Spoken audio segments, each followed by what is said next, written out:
சுதந்திரமாக மீன்பிடிக்க அனுமதிக்க கோரியும் வீதி மறிக்கப்பட்டதை கண்டித்து தொடர் போராட்டத்தை ஆரம்பித்துள்ள தியோநகர் மீனவர்கள்.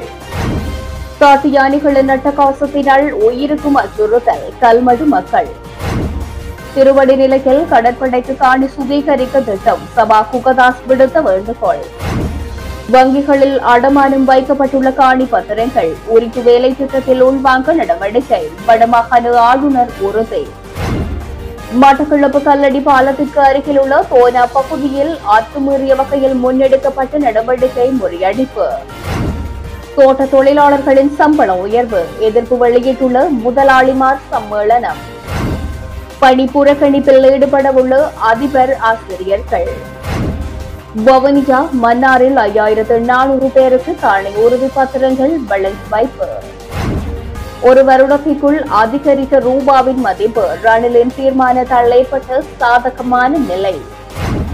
தனியார் பல்கலைக்கழகங்களை ஊக்குவிக்கவா அரசாங்கம் செயற்படுகின்றது வடக்கு மாகாண தொழிற்சங்கங்களின் சம்மேளனம். தொடர்வது விரிவான செய்திகள். சுதந்திரமாக மீன்பிடிக்க அனுமதி கோரியும் வீதி மறைக்கப்பட்டதை கண்டித்தும் தியோநகர் மீனவர்கள் நேற்று இரவிலிருந்து தொடர் போராட்டத்தை ஆரம்பித்துள்ளனர். முல்லைத்தீவு கரையோர கிராமங்களில் ஒன்றான தியோநகர் பகுதியின் பிரதான வீதியினையும் கடற்கரையினையும் இணைக்கும் இணைப்பு வீதியானது சில தரப்பினரால் மறித்து வேலியிடப்பட்டுள்ளது. குறித்த வீதியூடாக மீன்பிடிக்க செல்ல முற்பட்ட மீனவர்கள் வீதியானது வேலியடைக்கப்பட்டு கற்கள் போடப்பட்டுள்ளமையினால் அவ்வீதியால் பிரவேசிக்க முடியாது அதிர்ச்சியடைந்திருக்கின்றார்கள். பின்னர் தியோநகர் மக்கள் ஒன்று கூடி குறித்த வீதி தடைகள் வேலிகளை அகற்றியுள்ளனர்.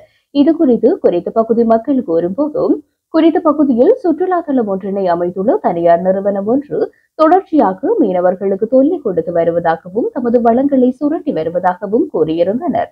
அதோடு தமது மீன்பிடி படகுகள் வலைகளை உள்ளே வைத்தே வேலைக்கு செல்லும் பாதையினை அடைத்ததாகவும் கரையோரத்தில் மீன்பிடிப்பதற்கு சுதந்திரமாக விடுவதில்லை என்றும் மீனவர்கள் குற்றம் சாட்டுகின்றனர். அதிகாரிகளுக்கு முறையிட்டும் இதனால் பலன் கிடைக்கவில்லை என்றும் சம்பவ இடத்திற்கு வந்த போலீசாரும் உரிய முறையில் தீர்வினை வழங்கவில்லை என்றும் தமக்கான நிரந்தர தீர்வு கிடைக்கும் வரை தொடர் போராட்டத்தில் குறித்த இடத்திலேயே ஈடுபட போவதாக மக்கள் தெரிவிக்கின்றனர். குறித்த சம்பவ இடத்திற்கு முன்னாள் வடமாகாண சபை உறுப்பினர் துரைராசா ரவிகரன் நேரில் சென்று மக்களது பிரச்சனைகளை கேட்டறிந்து கொண்டிருந்தமையும் குறிப்பிடத்தக்கது. நாங்க கடற்கரைக்கு 12 மணிக்கு பிறகு 12 மணிக்கு எல்லாம் வீட்டெல்லாம் போய் சமைச்சு சாப்பிட்டு விட்டு வந்து 3 மணிக்கு வலை ஏற்றுறதுக்கு போனாங்க தொழிலுக்கு போறதுக்கு. அப்படி 3 மணிக்கு தொழிலுக்கு போக வரைக்கும் இந்த ரோட்டை அடைச்சி வச்சிருக்கணும். அப்ப ஏன்னு நாங்க வந்து கேட்காவே சொல்லினோம், இதால ஒரு தூரம் போயிடாது. ஏன் இது எங்கட காணி எங்கட ரோட், நாங்க இதை அடைச்சிருக்கோம்.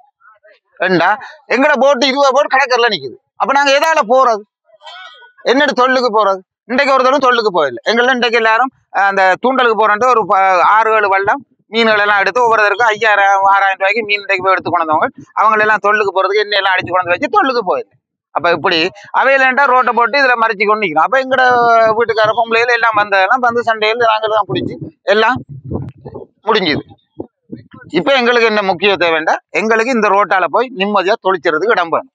எங்களுக்கு இடமும் இதுலதான் வேணும். நாங்க வேற இடத்துக்கு போகவும் மாட்டோம். அந்த காலத்துல இதுதான் தொழில் செஞ்சு வரோம். இவங்க வந்த காலத்துல இவங்க ஒரு 5 வருஷத்துக்கு முதல் வந்து இதுல இந்த காணியை வாங்கிட்டோம்னு திருச்சபையிட்ட சொல்லி வாங்கிட்டோம்னு சொல்லி எங்களை எழும்பி போட்டு நாங்க ஒரு குற்றம் செய்யறதில்ல. குற்றம் செய்திருந்தாலும் பரவாயில்ல, அவங்களுக்கு எதிராக செய்திருந்தாலும் பரவாயில்ல. இந்த இடத்த விட்டு போன்னு சொல்லி நாங்க எங்க போறதுக்கு இடமே எங்களுக்கு தெரியல. அப்ப நாங்க வாழ்றோம் இல்லையா? நாங்க இந்த எங்கட அப்பா தலைமுறையில இருந்து நாங்க இந்த தொழில் செஞ்சு வாழ்ந்து வரோம். அப்ப நாங்க எங்க போன்னு சொன்னா அயல் கிராமத்தை போய் தொழில் செய்ய சொல்றாங்க. அயல் கிராமம் போய் தொழில் செஞ்சு வரையிலுமா? கால் கை இல்லாதாக்கள் நிறைய பேர் இருக்கிறாங்க. அவங்க எல்லாம் இதுல தான் தொழில் செஞ்சு வாழ்றாங்க. அவங்க பிள்ளை குட்டிகள் எல்லாம் அதுல போகுமா? அப்ப இந்த அநியாயம் செய்யறாங்க. வந்த காலத்துல இருந்து எங்களுக்கு ஒரே அநியாயம் தான். இந்த நிறுவனத்தால அவ்வளவு நிறுவனத்தால எங்களுக்கு அநியாயம் தான் நடக்குது, தவிர ஒன்றுமே இல்லை. கச்சேரிக்கு போனா கச்சேரியில நீதி இல்லை. கச்சேரியில சொல்றாங்க அவங்க இடம் பண்ணி கோர்ட்ஸுக்கு போலீஸுக்கு போனா அவங்க மாதத்துல இருக்கா எதனா ஒரு கேஸை கொடுத்து போலீஸுக்கு வர சொல்லுவாங்க. என்ன நீங்க அங்க போனீங்களா, ஏரோப்ளேனீங்களா அப்படின்னு. இந்த சீவிக்கிற சனம் நிரந்தரமான வசதியான சனம் இல்லை. எல்லாம் அன்றாட கூலிக்கு வாழ்றாக்கள் தான். ஏரக்கட்டி சீவிக்கிறார்கள், பீச்சு வலை வீசி சீவிக்கிறார்கள், நண்டு பிடிச்சி சீவிக்கிறார்கள். அப்படி ஆக்கள் தான் இருக்குது பெரும்பாலும். அப்ப எங்களை ஒன்றுமே தொழில் செய்ய விடுறாங்க இல்லை. அப்ப என்ன செய்யறேன்ட்டு எங்களுக்கு தெரியாம இருக்கு. நாங்க இதுக்கு ஒரு முடிவு வரும் வரைக்கும் இந்த பந்தல்ல இருப்போம். நீங்க யாருக்கு சொல்லணுமோ, எந்தெந்த பெரிய அதிகாரிகளுக்கு தெரியப்படுத்தணுமோ, எங்களுக்கு நீதியை வாங்கிட்டாங்க.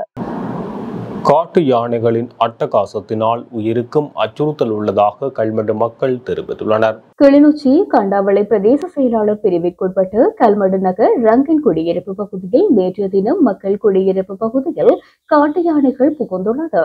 மாலை 6 மணி தொடக்கம் அதிகாலை 4 மணி வரையான காலப்பகுதியில் மக்களால் வாழ்வாதாரத்துக்காக மேற்கொள்ளப்பட்டிருந்த தென்னை, பலா, மரவள்ளி, வாழை போன்ற பலன் தரக்கூடிய நிலையில் உள்ள பயிர்களை தினமும் பகுதியாக சென்று காட்டு யானைகள் அழித்து வருவதாக மக்கள் கவலை வெளியிடுகின்றனர். இதன் காரணமாக வீட்டிலிருந்து மாலை 5 மணிக்கு பின்னர் வெளியிடங்களுக்கு சென்று வீடு திரும்ப முடியாத அச்ச நிலை தோன்றியுள்ளதாகவும் வீட்டில் இருப்பவர்கள் வெளியிடங்களுக்கு செல்ல முடியாத நிலை தோன்றியுள்ளதாகவும் மக்கள் தெரிவிக்கின்றனர். காட்டு யானைகள் மக்களை துரத்தி வருவதாகவும் இதன் காரணமாக இரவு வேளைகளில் நித்திரைகளின்றி காட்டு யானைகளுக்கு காவல் காக்க வேண்டிய நிலை ஏற்பட்டுள்ளதாகவும் மக்கள் கவலை தெரிவிக்கின்றனர். யானை 1 மணிக்கு வந்து 4 மணி மட்டும் யானை போக மாட்டேன்னுது. நான் கிளச்ச நான் போகையில் என்னையும் துரத்தி தென்னையில முறிச்சு மாங்கண்டை முறிச்சு மரளத்தை சாப்பிட்டு அதுக்கு முதல் முறையும் வந்து சாப்பிட்டுட்டு ஒரே அட்டவாசமாக இருக்குது யானையால். இதுக்கு வெயில் நான் தனியாக தான் இருக்கிறேன். பிள்ளைகளெல்லாம் கல்யாணம் செய்துட்டு ஒரே அட்டவாசமாக இருக்குது யானையால். பேதி ஒன்று அமைச்சுட்டாங்க. இது இந்த யானை பிரச்சனையால் எங்களுக்கு இங்கே வசிக்க முடியாமல் இருக்கின்றது. ஆனபடியால் எங்களுக்கு சாயங்காலம் 5 மணி இந்த ஆள் யானை இங்கே வந்துச்சுன்னா விடியப்புறம் 5 மணி 6 மணிக்கு தான் போகுது. ஆக்கெல்லாம் கலைக்குது. நாங்கள் தோட்டம் திறவுகள் எதுவுமே செய்யலாமல் இருக்குது. ஆனபடியாக நீங்கள் இதுக்கு தான் ஏதாவது ஒரு நடவடிக்கை எடுத்து தரணும் எங்களுக்கு. ஆனால் நாங்கள் ஏற்கனவே சொல்லியும் நான் ஏற்கனவே யானையில் அடிபட்டு பாதிச்சிருக்கேன். இவ்வளோ காலத்துக்கும் இந்த யானை போட்டு தரீங்க இந்த வரைக்கும் போட கிடையாது. எங்களுக்கு பெரிய துன்பமாக இருக்குது. இதால் தயவு செய்து நீங்கள் ஏதாவது ஒரு எங்களுக்கு உதவி செய்யுங்க. சுழிபுரம் திருவடிநிலை பகுதியில் கடற்படை முகாம் அமைப்பதற்காக அங்குள்ள தனியார் காணிகளை சுவீகரிக்க முயற்சிகள் மேற்கொள்ளப்பட்டு வருவதாக முன்னாள் வடக்கு மாகாண சபை உறுப்பினர் சபா குகதாஸ் தெரிவித்துள்ளார். இது தொடர்பில் அவர் இன்று வெளியிட்டுள்ள ஊடக அறிக்கையில் சங்காடி பிரதேச செயலுக்கு எல்லைக்குள் J172, J174 கிராம உத்தியோகத்தர் பிரிவுகளில் கடற்படையினர் தங்கள் முகாமை நிரந்தரமாக அமைப்பதற்கு நில அளவை திணைக்களத்தின் உதவியுடன் தனியார் காணிகளை சுவீகரிக்க எதிர்வரும் 30ஆம் தேதி காலை 9 மணிக்கு களத்தில் இறங்க உள்ளனர். இந்த சுவீகரிப்பு நடவடிக்கைகளை தடுக்க காணிகளுக்கு சொந்தமான பத்திரங்களை வைத்திருக்கும் உரிமையாளர்கள் உடனடியாக தடுத்து நிறுத்த தயாராகுங்கள். சுவீகரிக்க தயாராகும் பகுதி மத அடையாளங்களையும் அதன் புனித தீர்த்த பகுதிகளுக்கும் மக்களின் இறந்த உடலங்களை எரிக்கும் சுடுகாடுகளையும் மீன்பிடி தொழிலை செய்வோருக்கான கடலோரத்தையும் சுற்றுப்பயணிகளின் பொழுதுபோக்கிற்கான பிரதேசமாகவும் தனியார் காணிகளை கொண்டிருப்பதனாலும் கடற்படை முகாம்களை நிரந்தரமாக அமைப்பது ஏற்புடையதல்ல. எனவே சம்பந்தப்பட்ட அதிகாரிகள் கவனத்தில் எடுக்க வேண்டும் எனவும் தெரிவித்தார். வங்கிகளில் அடமானம் வைக்கப்பட்டுள்ள காணி பத்திரங்களின் உரிமையாளர்களையும் உரித்து வேலை திட்டத்தில் உள்வாங்க நடவடிக்கை எடுக்கப்பட்டுள்ளதாக வடமாகாண ஆளுநர் PSM சார்ல்ஸ் தெரிவித்துள்ளார். நாடளாவிய ரீதியில் 20 லட்சம் காணி உறுதிகளை வழங்கும் தேசிய வேலை திட்டத்தின் கீழ் வவுனியா மற்றும் மன்னார் மாவட்ட மக்களுக்கான 5400 காணி உறுதிகள் வழங்கும் நிகழ்வு நேற்று தினம் 26ஆம் தேதி வவுனியாவில் இடம்பெற்றது. இந்நிகழ்வில் கலந்து கொண்டு உரையாற்றும் போதே வடமாகாண ஆளுநர் இவ்வாறு தெரிவித்தார். காணி உறுதி பத்திரங்களை மீண்டும் பிரதேச செயலாளர்களிடம் வழங்கி தங்களுக்கான உறுதிகளை பெற்றுக் கொள்வதில் மக்கள் சிரமங்களை எதிர்நோக்கியுள்ளமை தொடர்பில் அறிய கிடைத்துள்ளது. அதேவேளை காணி பத்திரம் கைமாற்றப்பட்டுள்ளவை, சீதனமாக வழங்கியுள்ளமை, வங்கிகளில் அடகு வைக்கப்பட்டுள்ளவை போன்ற காரணங்களினால் பலருக்கு உரித்த திட்டத்தின் கீழ் காணி உறுதி பத்திரங்களை பெற்றுக் கொள்ள முடியாதுள்ளதாக ஆளுநர் தெரிவித்தார். எனினும் வங்கிகளில் அடமானம் வைக்கப்பட்டுள்ள காணி பத்திரங்கள் தொடர்பில் கலந்துரையாடி ஜனாதிபதி உரிய தேர்வை பெற்றுத்தர நடவடிக்கை எடுப்பார். எனவே ஜனாதிபதியின் கனவு திட்டமான உரித வேலை திட்டத்தை வெற்றிகரமாக செயல்படுத்த அனைவரும் ஒத்துழைக்க வேண்டும் எனவும் இதன்போது ஆளுநர் கோரிக்கை விடுத்துள்ளார். மியான்மர் சைபர் குற்ற வலயத்தில் சிக்கொண்டுள்ள இளைஞர்களை மீட்பதற்கான ராஜதந்திர மட்ட பேச்சுவார்த்தை நிமித்தம் பாராளுமன்ற உறுப்பினர்கள் குழு ஒன்று தாய்லாந்துக்கு விஜயம் மேற்கொண்டுள்ளது.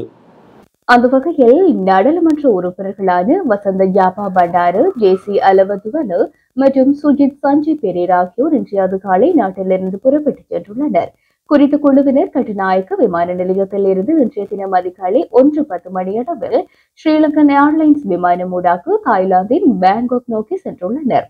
மியான்மர் சைபர் குற்றவாளியத்தில் சிக்கொண்டுள்ள இலங்கையர்களை மீட்பது தொடர்பாக மியான்மர் மற்றும் ரஷ்யாவில் 5 நாட்கள் தங்கியிருந்து பேச்சுவார்த்தைகளை மேற்கொள்ள உள்ளதாகவும் தெரிவிக்கப்பட்டுள்ளது.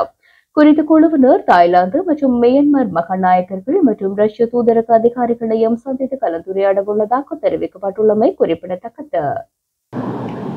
மட்டக்களப்பு கல்லடி பாலத்துக்கு அருகில் உள்ள தோனா பகுதியில் அத்துமீறிய வகையில் முன்னெடுக்கப்பட்ட நடவடிக்கை முறியடிக்கப்பட்டுள்ளது. மட்டக்களப்பு கல்லடி பாலத்திற்கு அருகில் உள்ள தோனா பகுதியினை சிலர் அபகரிப்பதற்காக தொடர்ச்சியான முயற்சிகளை முன்னெடுத்து வருகின்றனர். நேற்று தொடக்கம் ஒரு குழுவினர் குறித்த பகுதியில் பாதுகாப்பு கேமராக்களை பூட்டி அந்த பகுதியில் வேலிகளிடும் நடவடிக்கைகளை முன்னெடுத்து வந்தனர். இது தொடர்பில் ராஜாங்க அமைச்சர் சிவனேசதுரை சந்திரகாந்தன் மற்றும் பாராளுமன்ற உறுப்பினர் கோவிந்தன் கருணாகரம் ஆகியோரின் கவனத்திற்கு கொண்டு வரப்பட்டது. இதன்போது குறித்த இடத்திற்கு சென்று ராஜாங்க அமைச்சர் சிவனேசதுரை சந்திரகாந்தன் மற்றும் பாராளுமன்ற உறுப்பினர் கோவிந்தன் கருணாகரம் ஆகியோர் மட்டக்களப்பு மாநகர சபையின் உதவியுடன் குறித்த பகுதியில் முன்னெடுக்கப்படும் காணி அபகரிப்பினை தடுத்து நிறுத்தும் செயற்பாடுகளை முன்னெடுத்தனர். அங்கு காணிகளை அடைப்பதற்காக கொண்டுவரப்பட்ட பொருட்கள் மற்றும் பாதுகாப்பு கேமராக்கள் அகற்றப்பட்டு மாநகர சபையின் வாகனங்களில் ஏற்றப்பட்டு மாநகர சபைக்கு கொண்டு செல்லப்பட்டது. இது தொடர்பில் காத்தான்குடி போலீசாருக்கும் அறிவிக்கப்பட்ட நிலையில் அங்கு வந்திருந்த காத்தான்குடி போலீசார் இது தொடர்பான விசாரணைகளை முன்னெடுத்து வருகின்றனர். குறித்த காணி தொடர்பான வழக்கு மட்டக்களப்பு நீதிமன்றங்களில் நடைபெற்று வரும் நிலையில் இவ்வாறான செயற்பாடுகள் முன்னெடுக்கப்படுவதாக அங்கு தெரிவிக்கப்பட்டது. குறித்த பகுதியானது மட்டக்களப்பு பகுதிகளில் ஏற்படும் வெள்ள நிலைமைகளின் போது வெள்ள நீர் வழிந்தோடுவதற்கான பிரதான பகுதியாக காணப்படுவதுடன் அது அடைக்கப்படுமானால் கல்லடி தொடக்கம் காத்தான்குடி வரையான பகுதி வெள்ளத்தில் மூழ்கும் அபாயம் காணப்படுவதாக அந்த மக்கள் தெரிவிக்கின்றனர். கடந்த காலத்தில் இந்த பகுதியை அடைப்பதற்கு முன்னெடுக்கப்பட்ட பல முயற்சிகள் தடுத்து நிறுத்தப்பட்ட நிலையில் மீண்டும் முயற்சிகள் முன்னெடுக்கப்படுவதாகவும் மக்கள் தெரிவிக்கின்றனர். ஜனாதிபதி ரணில் விக்ரமசிங்க தலைமையிலான இன்றைய அமைச்சரவை கூட்டத்தில் கலந்து கொள்ளுமாறு இலங்கையின் 9 மாகாணங்களின் ஆளுநர்களுக்கும் அழைப்பு விடுக்கப்பட்டுள்ளது. எதிர்வரும் ஜூலை மாதத்தின் நடுப்பகுதிக்கு முன்னதாக அனைத்து அபிவிருத்தி செயற்பாடுகளையும் பூர்த்தி செய்ய விரைந்து நடவடிக்கை எடுக்குமாறு ஜனாதிபதி ரணில் விக்ரமசிங்க கடந்த ஆண்டின் இறுதியில் அனைத்து அமைச்சர்கள் மற்றும் அதிகாரிகளுக்கு பணிபுரி விடுத்துள்ளார். இதன் ஒரு கட்டமாக மாகாண மட்டங்களிலான அபிவிருத்தி பணிகள் குறித்து கலந்துரையாடி தகவல்களை பெற்றுக் கொள்வதற்காகவே இவ்வாறு அமைச்சரவை கூட்டத்திற்கு ஆளுநர்கள் அளிக்கப்பட்டுள்ளனர். இன்றைய அமைச்சரவை கூட்டத்தின் போது பொதுமக்களுக்கான நிவாரண திட்டங்கள் உள்ளிட்ட பல்வேறு நலத்திட்டங்கள் குறித்தும் கலந்துரையாடப்பட உள்ளதாக தெரியவந்துள்ளது. தேயிலை மற்றும் ரப்பர் துறையில் தொழில் புரியும் தோட்ட தொழிலாளர்களின் குறைந்தபட்ச சம்பளத்தை முன்னெப்போதும் இல்லாத வகையில் 70% உயர்த்துவதற்கான அரசாங்கத்தின் தீர்மானத்துக்கு முதலாளிமார் சம்மேளனம் எதிர்ப்பு தெரிவித்துள்ளது. புதிய சம்பள உயர்வால் பெருந்தோட்ட துறையில் ஏற்பட்டுள்ள பாதகமான விளைவுகளுக்கு எதிராக அனைத்து பங்குதாரர்களாலும் வெளியிடப்பட்டுள்ள கூட்டு அறிக்கையிலேயே இந்த விடயம் குறிப்பிடப்பட்டுள்ளது. மேலும் அந்த அறிக்கையில் இந்த தீர்மானமானது பெருந்தோட்ட துறையை நலிவடைய செய்து இறுதியில் நாட்டில் கடுமையான பொருளாதார ஸ்திரமின்மைக்கு வழிவகுக்கும். இந்நிலையில் தொழில்துறையில் உள்ள அனைத்து பங்குதாரர்களின் நலன்கள் மீதும் எந்த அக்கறையும் இல்லாமல் அரசாங்கம் இந்த முடிவை எடுத்துள்ளது. எந்த நன்மையும் தராத இந்த தீர்மானம் நாட்டின் தேயிலை மற்றும் ரப்பர் கைத்தொழிலின் ஒவ்வொரு துறையையும் மேலும் பலவீனப்படுத்தும். இந்நிலையில் முழு பெருந்தோட்டத்தின் எதிர்காலமும் ஆபத்தில் உள்ளது. மேலும் இலங்கை முழுவதும் தொழில்துறையில் ஈடுபட்டுள்ள தொழிலாளர்கள் மற்றும் சமூகங்களின் வாழ்வாதாரமும் அச்சுறுத்தலுக்கு உள்ளாகியுள்ளது. அரசு எடுத்துள்ள இந்த முடிவால் தேயிலை மற்றும் ரப்பர் உற்பத்தி செலவு மிக அதிகமாக இருப்பதுடன் தற்போது மதிப்பிடப்பட்டுள்ள 1 கிலோ தேயிலைக்கான செலவு சுமார் 45% அதிகரிக்கும். இதன் காரணமாக தேயிலை மற்றும் ரப்பர் கைத்தொழில் உலக சந்தையில் போட்டியிட முடியாத நிலை ஏற்படுவதுடன் அத்துறைகளில் நிதி நெருக்கடி மேலும் அதிகரிக்கும் எனவும் அந்த அறிக்கையில் குறிப்பிடப்பட்டுள்ளது. தென்மேற்கு பருவமழை காரணமாக இலங்கையை சுற்றியுள்ள கடற்பரப்புகள் கொந்தளிப்பாக காணப்படுவதால் மீள் அறிவித்தல் வரை மீன்பிடி மற்றும் கப்பல் போக்குவரத்தில் ஈடுபடுவதை தவிர்க்குமாறு கடற்தொழில் திணைக்களம் அறிவுறுத்தியுள்ளது. வங்காள விரிகுடா மற்றும் அரபிக்கடல் பகுதியில் காற்றின் வேகம் அவ்வப்போது மணித்தியாலத்திற்கு 60 முதல் 70 கிலோமீட்டர் வரை அதிகரிக்கக்கூடும் என தெரிவிக்கப்பட்டுள்ளது. எனவே நாட்டை சூழவுள்ள கடற்பரப்புகளில் ஈடுபடுவோர் இருப்பின் அவர்கள் விரைவில் பாதுகாப்பான இடங்களுக்கு செல்லுமாறும் கடற்தொழில் திணைக்களம் தெரிவித்துள்ளது. அத்துடன் தற்போது பெய்து வருகின்ற பருவமழையினால் அனர்த்தம் ஏற்பட்டால் அனர்த்த முகாமைத்துவ நிலையத்தின் அவசர அழைப்பு இலக்கமான 117க்கு அறிவிக்குமாறு திணைக்களம் மக்களை கோரியுள்ளது. தென்மேல் பருவப்பெயர்ச்சியின் நிலைமை காரணமாக நிலவுகின்ற காற்றுடனான வானிலை தொடரக்கூடும் எனவும் வளிமண்டலவியல் திணைக்களம் எதிர்வு கூறியுள்ளது. காங்கேசன்துறை தொடக்கம் மன்னார், கொழும்பு, காலி, ஹம்பாந்தோட்டையூடாக பொத்துவில் வரையான கடல் பிராந்தியங்கள் அடிக்கடி மிகவும் கொந்தளிப்பாக காணப்படும். இதனால் குறித்த கடல் பிராந்தியங்களுக்கு மறு அறிவித்தல் வரையில் கடற்தொழிலாளர்களும் கடல்சார் ஊழியர்களும் செல்ல வேண்டாம் என அறிவுறுத்தப்படுகின்றனர்.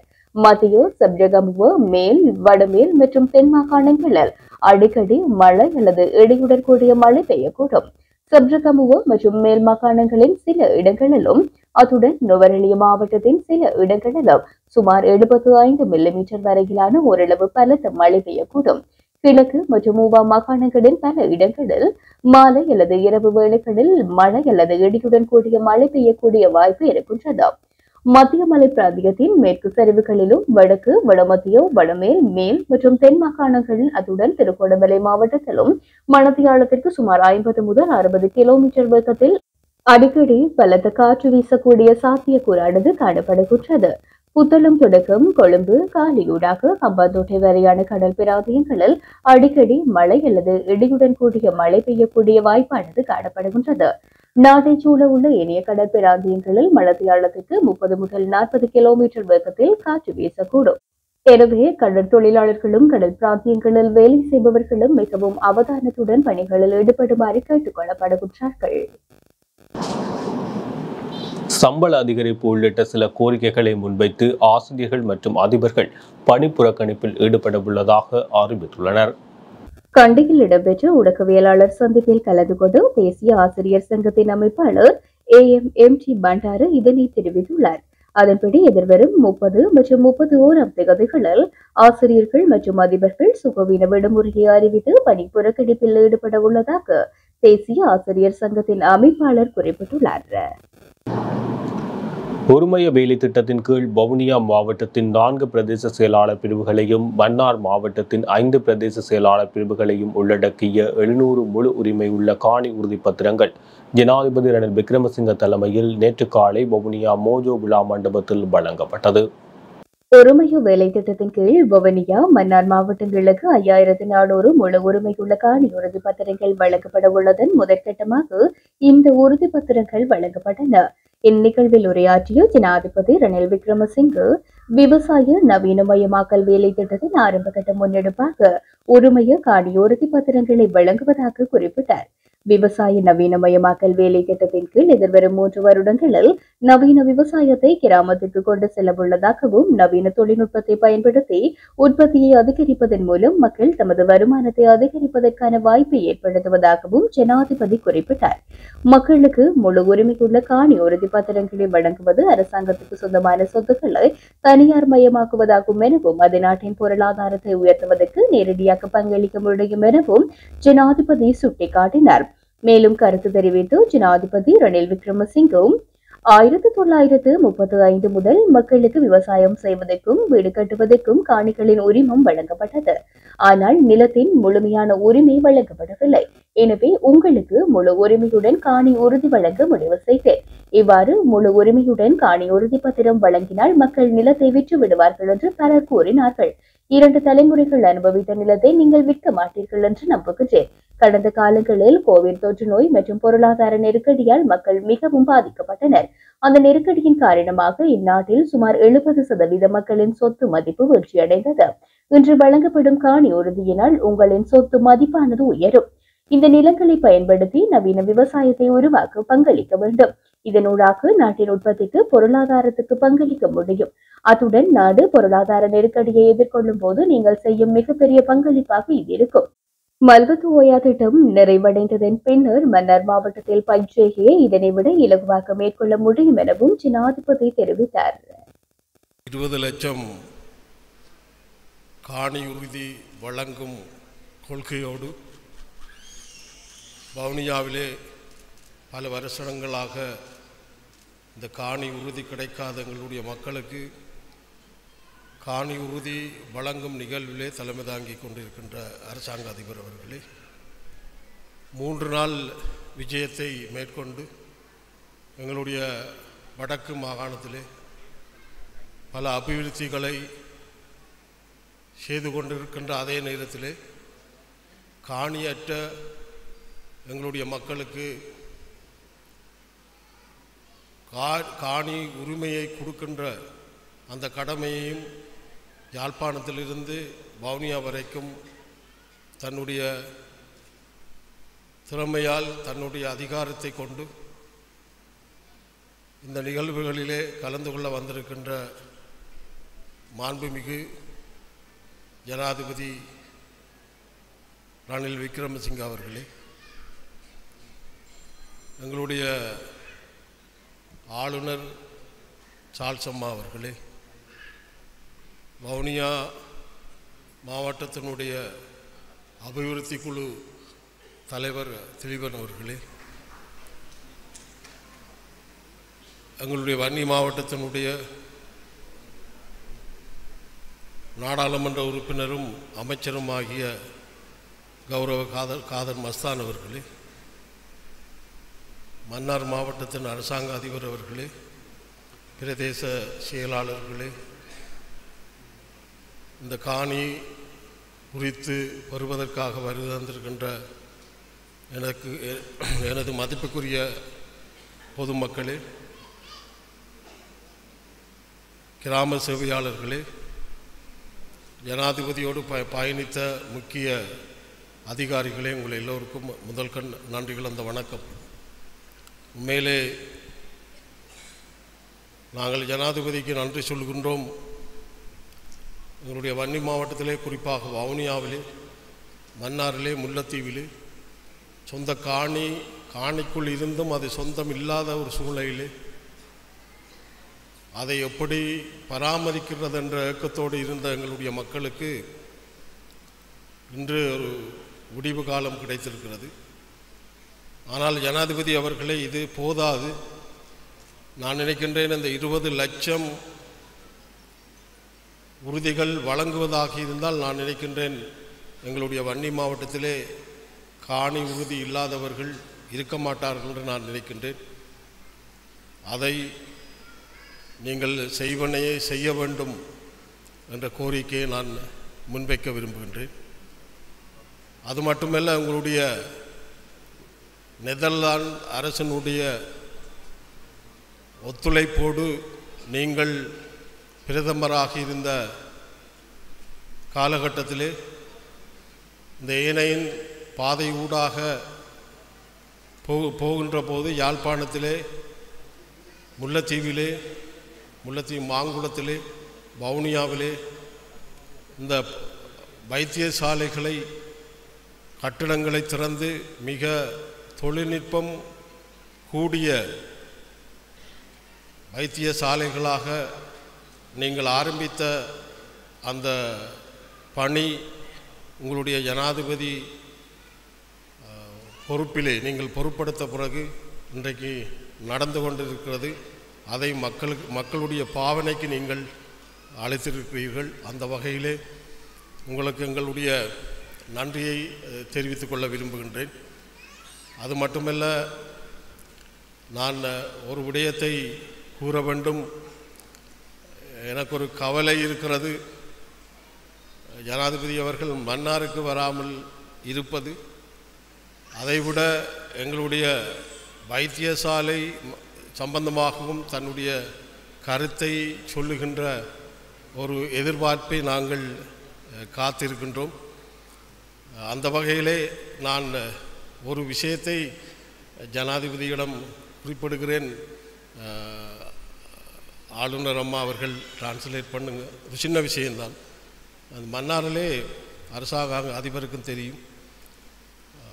பங்காளி என்ற கிராமம் கிட்டத்தட்ட 350 குடும்பங்களை சார்ந்தவர்கள். இந்த கடல் அரண் இல்லாததால் போன 2-3 நாட்களிலே அந்த கடல் வெள்ளம் உள்ளுக்கே வந்து அந்த மக்கள் இடம்பெயர்கின்ற ஒரு வாய்ப்பை கொண்டிருக்கிறார்கள். ஆகவே மன்னார் மாவட்டத்தில் இருக்கிற பிரச்சனைகளை உங்களுடைய கவனத்தில் எடுத்து, அதே போல் இந்த வங்காளையிலே ஏற்பட்ட அந்த அனர்த்தத்தை உடனடியாக நீங்கள் கட்டளையிட்டு அதை செய்வதற்கான முயற்சியை மேற்கொள்ள வேண்டும்.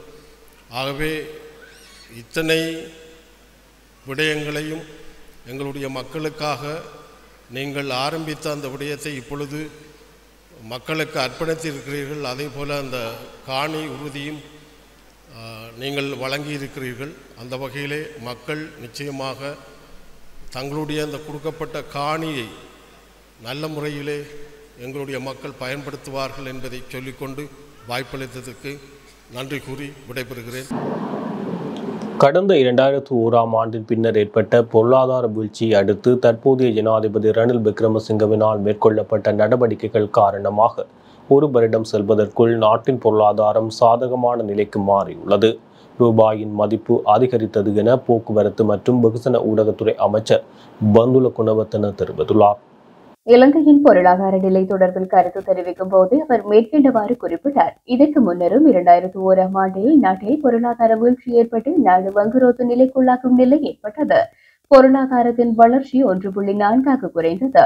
வட்டி விகிதம் அதிகரித்தது, பணவீக்கம் அதிகரித்தது, மாற்று விகிதம் உயர்ந்தது. அந்த நாட்களிலும் எரிவாயு மற்றும் எரிபொருள் தட்டுப்பாடு இருந்தது. பொருளாதாரத்தை பராமரிப்பது கடினமாக இருந்தது. எனவே நமது அரசாங்கத்தை விட்டு விலகி ஐக்கிய தேசிய முன்னணி அரசாங்கத்தை அமைத்தோம். நான் பிரதிநிதி அமைச்சராகவும் கிராமிய பொருளாதாரத்திற்கான அமைச்சரவை அமைச்சராகவும் நியமிக்கப்பட்டேன்.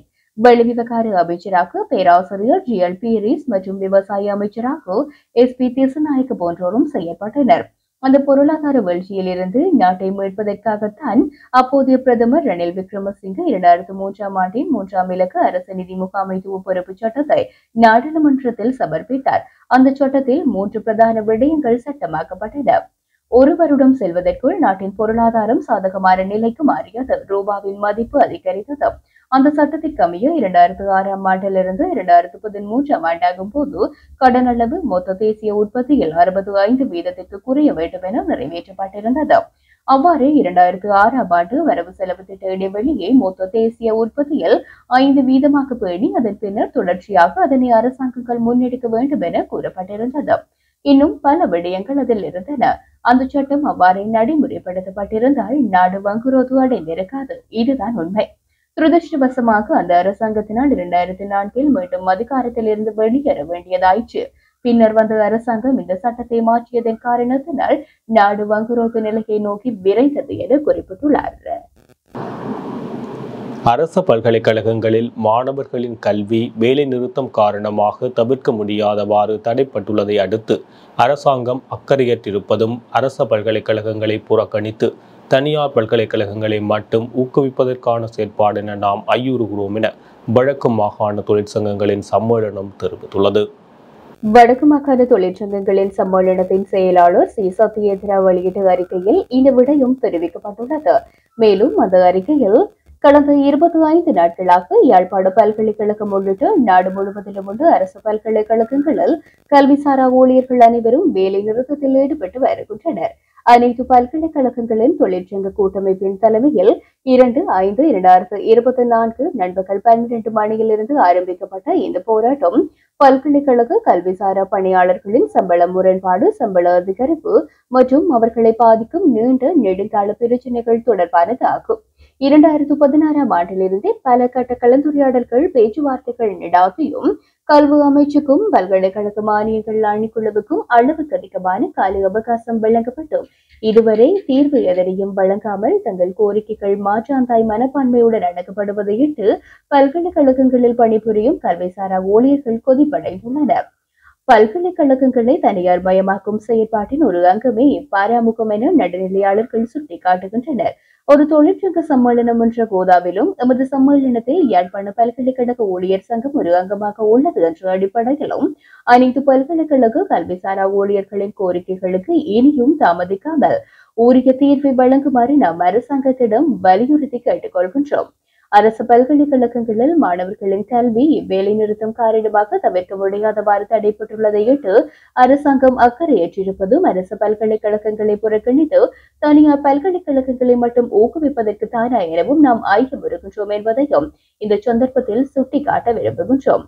வடமாகாண சமூக சேவைகள் உத்தியோகத்தர்கள் சங்கம், வடமாகாண அபிவிருத்தி உத்தியோகத்தர் சங்கம், வடக்கு மாகாண கிராம அபிவிருத்தி உத்தியோகத்தர் தொழிற்சங்கம், வடமாகாண கால்நடை போதனாசிரியர் சங்கம், வடமாகாண அரச சாரதிகள் சங்கம், வடமாகாண அரச தாதிய உத்தியோகத்தர் சங்கம், பொது முகாமைத்துவ உதவியாளர் சேவை சங்கம், அகில இலங்கை அபிவிருத்தி உத்தியோகத்தர் சங்கம், அகில இலங்கை தமிழ் பேசும் தபால் ஊழியர் சங்கம், ஸ்ரீலங்கா தபால் தொலை தொடர்பு சேவை உத்தியோகத்தர் சங்கம், யாழ்ப்பாண பல்கலைக்கழக ஊழியர் சங்கம் என்பன வடமாகாண தொழிற்சங்கங்களின் சம்மேளனத்தில் அங்கம் வகிக்கின்றன. இத்துடன் ஜெஃப்னா களரியின் இரவு நேர பிரதான செய்திகள் நிறைவு பெறுகிறது. மேலும் செய்திகளை அறிந்து கொள்ள எமது இணையதள பக்கமான www.jeffnakalari.lk என்ற இணையதளத்துடன் இணைந்திருங்கள்.